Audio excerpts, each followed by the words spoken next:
Kemudian daripada itu, aku melihat 4 malaikat berdiri pada keempat penjuru bumi, dan mereka menahan keempat angin bumi, supaya jangan ada angin bertiup di darat, atau di laut, atau di pohon-pohon.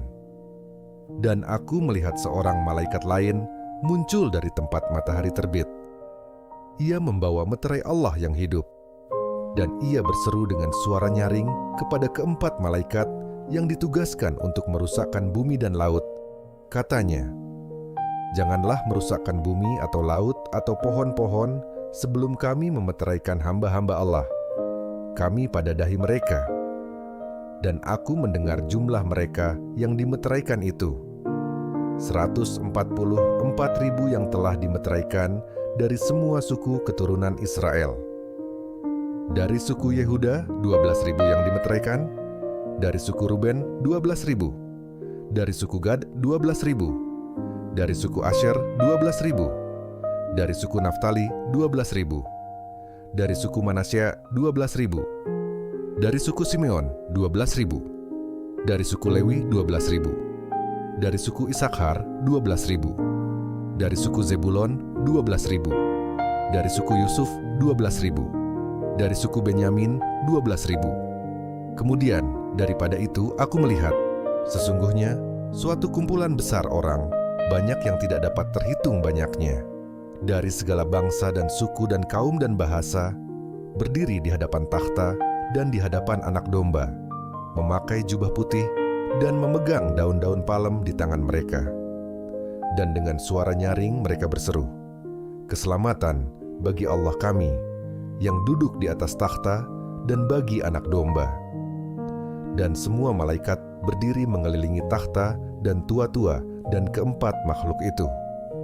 Mereka tersungkur di hadapan takhta itu dan menyembah Allah sambil berkata, "Amin. Puji-pujian dan kemuliaan dan hikmat dan syukur dan hormat dan kekuasaan dan kekuatan bagi Allah kita sampai selama-lamanya. Amin." Dan seorang dari antara tua-tua itu berkata kepadaku, "Siapakah mereka yang memakai jubah putih itu, dan dari manakah mereka datang?" Maka kataku kepadanya, "Tuanku, Tuan mengetahuinya." Lalu ia berkata kepadaku, "Mereka ini adalah orang-orang yang keluar dari kesusahan yang besar, dan mereka telah mencuci jubah mereka dan membuatnya putih di dalam darah Anak Domba. Karena itu mereka berdiri di hadapan takhta Allah dan melayani Dia siang malam di bait sucinya. Dan Ia yang duduk di atas takhta itu akan membentangkan kemahnya di atas mereka. Mereka tidak akan menderita lapar dan dahaga lagi, dan matahari atau panas terik tidak akan menimpa mereka lagi. Sebab Anak Domba yang di tengah-tengah takhta itu akan menggembalakan mereka dan akan menuntun mereka ke mata air kehidupan. Dan Allah akan menghapus segala air mata dari mata mereka. Dan ketika Anak Domba itu membuka meterai yang ketujuh, maka sunyi senyaplah di sorga, kira-kira setengah jam lamanya. Lalu aku melihat ketujuh malaikat yang berdiri di hadapan Allah, dan kepada mereka diberikan 7 sangkakala. Maka datanglah seorang malaikat lain, dan ia pergi berdiri dekat mezbah dengan sebuah pedupaan emas, dan kepadanya diberikan banyak kemenyan untuk dipersembahkannya bersama-sama dengan doa semua orang kudus di atas mezbah emas di hadapan takhta itu. Maka naiklah asap kemenyan bersama-sama dengan doa orang-orang kudus itu dari tangan malaikat itu ke hadapan Allah. Lalu malaikat itu mengambil pedupaan itu, mengisinya dengan api dari mezbah dan melemparkannya ke bumi. Maka meledaklah bunyi guruh, disertai halilintar dan gempa bumi. Dan ketujuh malaikat yang memegang ketujuh sangkakala itu bersiap-siap untuk meniup sangkakala. Lalu malaikat yang pertama meniup sangkakalanya, dan terjadilah hujan es dan api bercampur darah, dan semuanya itu dilemparkan ke bumi. Maka terbakarlah 1/3 dari bumi dan 1/3 dari pohon-pohon, dan hanguslah seluruh rumput-rumputan hijau. Lalu malaikat yang kedua meniup sangkakalanya, dan ada sesuatu seperti gunung besar yang menyala-nyala oleh api dilemparkan ke dalam laut. Dan sepertiga dari laut itu menjadi darah, dan matilah sepertiga dari segala makhluk yang bernyawa di dalam laut, dan binasalah sepertiga dari semua kapal.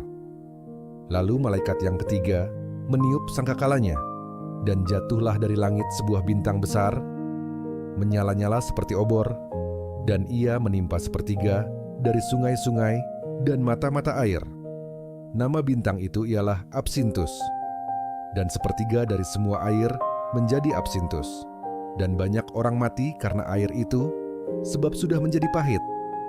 Lalu malaikat yang keempat meniup sangkakalanya, dan terpukullah sepertiga dari matahari, dan sepertiga dari bulan, dan sepertiga dari bintang-bintang, sehingga sepertiga daripadanya menjadi gelap, dan sepertiga dari siang hari tidak terang, dan demikian juga malam hari.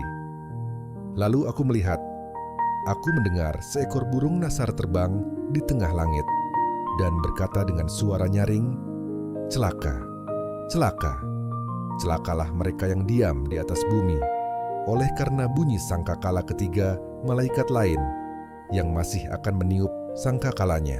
Lalu, malaikat yang kelima meniup sangkakalanya, dan aku melihat sebuah bintang yang jatuh dari langit ke atas bumi, dan kepadanya diberikan anak kunci lobang jurang maut. Maka dibukanyalah pintu lobang jurang maut itu. Lalu naiklah asap dari lobang itu, bagaikan asap tanur besar. Dan matahari dan angkasa menjadi gelap oleh asap lobang itu. Dan dari asap itu berkeluaranlah belalang-belalang ke atas bumi, dan kepada mereka diberikan kuasa sama seperti kuasa kalajengking-kalajengking di bumi. Dan kepada mereka dipesankan supaya mereka jangan merusakkan rumput-rumput di bumi, atau tumbuh-tumbuhan, ataupun pohon-pohon, melainkan hanya manusia yang tidak memakai meterai Allah di dahinya. Dan mereka diperkenankan bukan untuk membunuh manusia, melainkan hanya untuk menyiksa mereka 5 bulan lamanya. Dan siksaan itu seperti siksaan kalajengking apabila ia menyengat manusia. Dan pada masa itu orang-orang akan mencari maut, tetapi mereka tidak akan menemukannya, dan mereka akan ingin mati, tetapi maut lari dari mereka. Dan rupa belalang-belalang itu sama seperti kuda yang disiapkan untuk peperangan, dan di atas kepala mereka ada sesuatu yang menyerupai mahkota emas, dan muka mereka sama seperti muka manusia, dan rambut mereka sama seperti rambut perempuan, dan gigi mereka sama seperti gigi singa, dan dada mereka sama seperti baju zirah, dan bunyi sayap mereka bagaikan bunyi kereta-kereta yang ditarik banyak kuda, yang sedang lari ke medan peperangan. Dan ekor mereka sama seperti kalajengking, dan ada sengatnya. Dan di dalam ekor mereka itu terdapat kuasa mereka untuk menyakiti manusia 5 bulan lamanya. Dan raja yang memerintah mereka ialah malaikat jurang maut. Namanya dalam bahasa Ibrani ialah Abaddon, dan dalam bahasa Yunani ialah Apollyon. Celaka yang pertama sudah lewat, sekarang akan menyusul 2 celaka lagi. Lalu malaikat yang keenam meniup sangkakalanya, dan aku mendengar suatu suara keluar dari keempat tanduk mezbah emas yang di hadapan Allah, dan berkata kepada malaikat yang keenam yang memegang sangkakala itu, "Lepaskanlah keempat malaikat yang terikat dekat sungai besar Efrat itu." Maka dilepaskanlah keempat malaikat yang telah disiapkan bagi jam dan hari, bulan, dan tahun untuk membunuh sepertiga dari umat manusia. Dan jumlah tentara itu ialah 20.000 laksa pasukan berkuda. Aku mendengar jumlah mereka. Maka demikianlah aku melihat dalam penglihatan ini kuda-kuda dan orang-orang yang menungganginya. Mereka memakai baju zirah, merah api dan biru dan kuning belerang warnanya. Kepala kuda-kuda itu sama seperti kepala singa, dan dari mulutnya keluar api dan asap dan belerang. Oleh ketiga malapetaka ini dibunuh sepertiga dari umat manusia, yaitu oleh api, dan asap dan belerang yang keluar dari mulutnya. Sebab kuasa kuda-kuda itu terdapat di dalam mulutnya dan di dalam ekornya. Sebab ekornya sama seperti ular. Mereka berkepala, dan dengan kepala mereka itu, mereka mendatangkan kerusakan. Tetapi manusia lain yang tidak mati oleh malapetaka itu, tidak juga bertobat dari perbuatan tangan mereka. Mereka tidak berhenti menyembah roh-roh jahat dan berhala-berhala dari emas dan perak, dari tembaga, batu dan kayu, yang tidak dapat melihat atau mendengar atau berjalan. Dan mereka tidak bertobat daripada pembunuhan, sihir, percabulan, dan pencurian. Dan aku melihat seorang malaikat lain yang kuat turun dari sorga, berselubungkan awan, dan pelangi ada di atas kepalanya, dan mukanya sama seperti matahari, dan kakinya bagaikan tiang api. Dalam tangannya, ia memegang sebuah gulungan kitab kecil yang terbuka. Ia menginjakkan kaki kanannya di atas laut, dan kaki kirinya di atas bumi. Dan ia berseru dengan suara nyaring sama seperti singa yang mengaum. Dan sesudah ia berseru, ketujuh guruh itu memperdengarkan suaranya. Dan sesudah ketujuh guruh itu selesai berbicara, aku mau menuliskannya. Tetapi aku mendengar suatu suara dari sorga berkata, "Meteraikanlah apa yang dikatakan oleh ketujuh guruh itu, dan janganlah engkau menuliskannya." Dan malaikat yang kulihat berdiri di atas laut dan di atas bumi, mengangkat tangan kanannya ke langit. Dan ia bersumpah demi Dia yang hidup sampai selama-lamanya, yang telah menciptakan langit dan segala isinya, dan bumi dan segala isinya, dan laut dan segala isinya, katanya, tidak akan ada penundaan lagi. Tetapi pada waktu bunyi sangkakala dari malaikat yang ketujuh, yaitu apabila ia meniup sangkakalanya, maka akan genaplah keputusan rahasia Allah, seperti yang telah ia beritakan kepada hamba-hambanya, yaitu para nabi. Dan suara yang telah kudengar dari langit itu berkata pula kepadaku, katanya, "Pergilah, ambillah gulungan kitab yang terbuka di tangan malaikat yang berdiri di atas laut dan di atas bumi itu." Lalu aku pergi kepada malaikat itu dan meminta kepadanya supaya ia memberikan gulungan kitab itu kepadaku. Katanya kepadaku, "Ambillah dan makanlah dia. Ia akan membuat perutmu terasa pahit, tetapi di dalam mulutmu ia akan terasa manis seperti madu." Lalu aku mengambil kitab itu dari tangan malaikat itu dan memakannya. Di dalam mulutku ia terasa manis seperti madu, tetapi sesudah aku memakannya, perutku menjadi pahit rasanya. Maka ia berkata kepadaku, "Engkau harus bernubuat lagi kepada banyak bangsa dan kaum dan bahasa dan raja." Kemudian diberikanlah kepadaku sebatang buluh, seperti tongkat pengukur rupanya, dengan kata-kata yang berikut, "Bangunlah dan ukurlah bait suci Allah dan mezbah dan mereka yang beribadah di dalamnya. Tetapi kecualikan pelataran bait suci yang di sebelah luar, janganlah engkau mengukurnya, karena ia telah diberikan kepada bangsa-bangsa lain, dan mereka akan menginjak-injak kota suci 42 bulan lamanya. Dan aku akan memberi tugas kepada 2 saksiku, supaya mereka bernubuat sambil berkabung 1260 hari lamanya. Mereka adalah kedua pohon zaitun dan kedua kaki dian yang berdiri di hadapan Tuhan semesta alam. Dan jikalau ada orang yang hendak menyakiti mereka, keluarlah api dari mulut mereka, menghanguskan semua musuh mereka.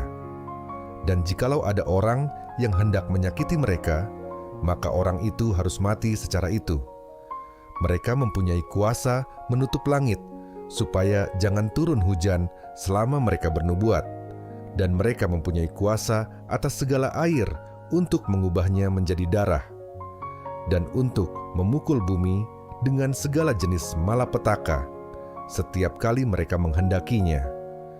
Dan apabila mereka telah menyelesaikan kesaksian mereka, maka binatang yang muncul dari jurang maut akan memerangi mereka dan mengalahkan serta membunuh mereka. Dan mayat mereka akan terletak di atas jalan raya kota besar, yang secara rohani disebut Sodom dan Mesir, di mana juga Tuhan mereka disalibkan. Dan orang-orang dari segala bangsa dan suku dan bahasa dan kaum melihat mayat mereka 3,5 hari lamanya, dan orang-orang itu tidak memperbolehkan mayat mereka dikuburkan. Dan mereka yang diam di atas bumi bergembira dan bersukacita atas mereka itu, dan berpesta dan saling mengirim hadiah, karena kedua nabi itu telah merupakan siksaan bagi semua orang yang diam di atas bumi. 3,5 hari kemudian, masuklah roh kehidupan dari Allah ke dalam mereka, sehingga mereka bangkit, dan semua orang yang melihat mereka menjadi sangat takut. Dan orang-orang itu mendengar suatu suara yang nyaring dari sorga berkata kepada mereka, "Naiklah kemari." Lalu naiklah mereka ke langit, diselubungi awan, disaksikan oleh musuh-musuh mereka. Pada saat itu terjadilah gempa bumi yang dahsyat, dan 1/10 bagian dari kota itu rubuh. Dan 7.000 orang mati oleh gempa bumi itu, dan orang-orang lain sangat ketakutan, lalu memuliakan Allah yang di sorga. Celaka yang kedua sudah lewat. Lihatlah, celaka yang ketiga segera menyusul. Lalu malaikat yang ketujuh meniup sangkakalanya, dan terdengarlah suara-suara nyaring di dalam sorga. Katanya, "Pemerintahan atas dunia dipegang oleh Tuhan kita, dan Dia yang diurapinya, dan Ia akan memerintah sebagai Raja sampai selama-lamanya."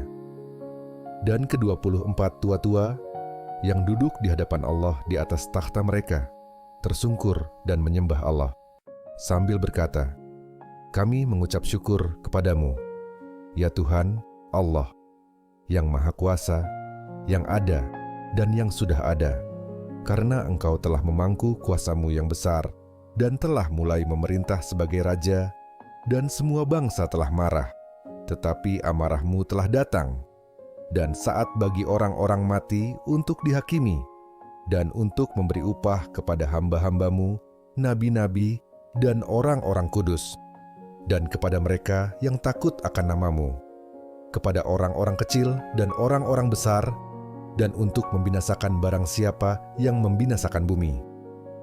Maka terbukalah bait suci Allah yang di sorga, dan kelihatanlah tabut perjanjiannya di dalam bait suci itu, dan terjadilah kilat dan deru guruh, dan gempa bumi dan hujan es lebat. Maka tampaklah suatu tanda besar di langit. Seorang perempuan berselubungkan matahari, dengan bulan di bawah kakinya, dan sebuah mahkota dari 12 bintang di atas kepalanya. Ia sedang mengandung, dan dalam keluhan dan penderitaannya hendak melahirkan ia berteriak kesakitan. Maka tampaklah suatu tanda yang lain di langit. Dan lihatlah, seekor naga merah padam yang besar, berkepala 7 dan bertanduk 10, dan di atas kepalanya ada 7 mahkota. Dan ekornya menyeret 1/3 dari bintang-bintang di langit dan melemparkannya ke atas bumi. Dan naga itu berdiri di hadapan perempuan yang hendak melahirkan itu, untuk menelan anaknya, segera sesudah perempuan itu melahirkannya. Maka ia melahirkan seorang anak laki-laki yang akan menggembalakan semua bangsa dengan gada besi. Tiba-tiba anaknya itu dirampas dan dibawa lari kepada Allah dan ke takhtanya. Perempuan itu lari ke padang gurun, di mana telah disediakan suatu tempat baginya oleh Allah, supaya ia dipelihara di situ 1260 hari lamanya. Maka timbullah peperangan di sorga. Mikael dan malaikat-malaikatnya berperang melawan naga itu, dan naga itu dibantu oleh malaikat-malaikatnya. Tetapi mereka tidak dapat bertahan. Mereka tidak mendapat tempat lagi di sorga.